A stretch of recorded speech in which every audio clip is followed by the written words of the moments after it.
大家好，我是乡村美食节，今天教大家用葡萄干做老面引子。我们先来看一下我用葡萄干制作的老面引子，然后发酵成的老面是什么样的状态。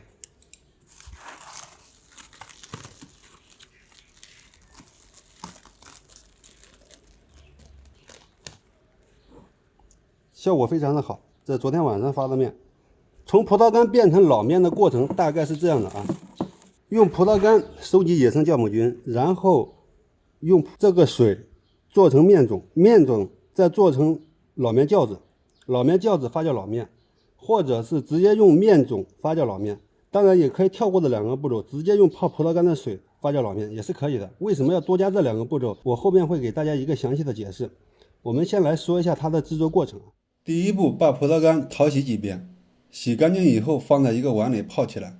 如果是夏天制作，使用的碗要用开水煮2分钟进行消毒。泡葡萄干的水也要使用凉白开水，也就是烧开的水放凉。春天和秋天或者天气比较干燥的时候，可以直接使用自来水操作，然后盖上保鲜膜，放在一个温度高的地方进行发酵。春秋两季温度不超过30度的时候，可以直接放在太阳下面晒。大概2到3天以后，碗里会出现很多浮沫，就像这样的。打开保鲜膜闻一下，如果有一股发酵味，还伴随着很浓的酒精味，就意味着发酵成功了。方法是不是非常的简单？但是这个过程却很容易失败。我从去年过完年的冬天实验到中秋节才做成功，中途失败了上百次，尝试了各种各样的方法。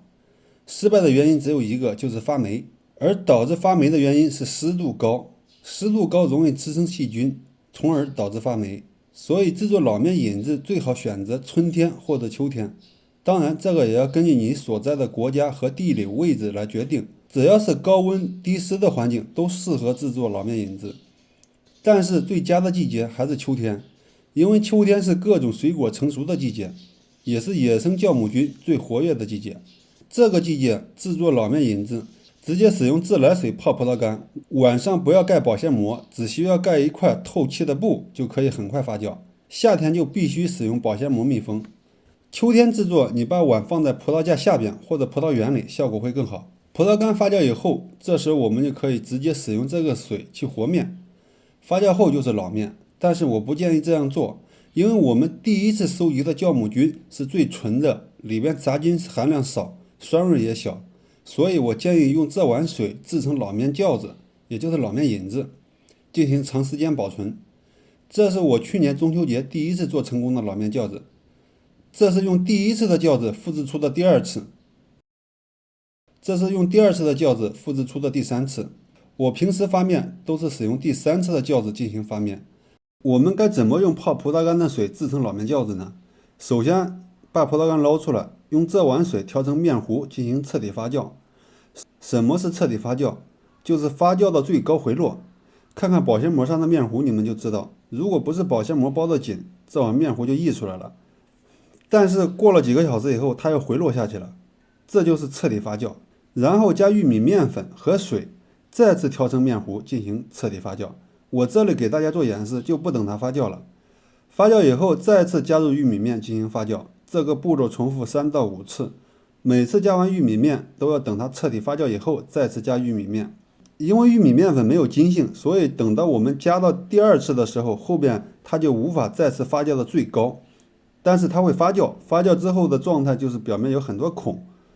这个步骤要重复3到5次，每次加完玉米面都要等它彻底发酵以后再次加玉米面，最后加到这种很干的状态，用手搓成颗粒状晾干进行长时间保存，这就是老面酵子。老面酵子的复制法也是按照这个方法，只是把泡葡萄干的水换成我们第一次制成的酵子即可。具体方法就是把第一次制成的酵子用温水化开，加面粉调成面糊进行彻底发酵。发酵后多次加入玉米面，最后做出颗粒状晾干。什么是面种？为什么要用面种发面？面种就是用酵子或者上次发面留下的老面头，用温水泡开，加面粉调成面糊，彻底发酵以后就是面种。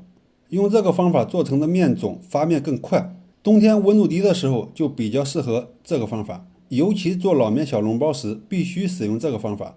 做老面馒头的话可以跳过这个步骤。最后再来看看用我制作的酵子做出的老面馒头。蓬松暄软又劲道。老面馒头我会在下期视频教大家。我是乡村美食节，我们下期视频再见。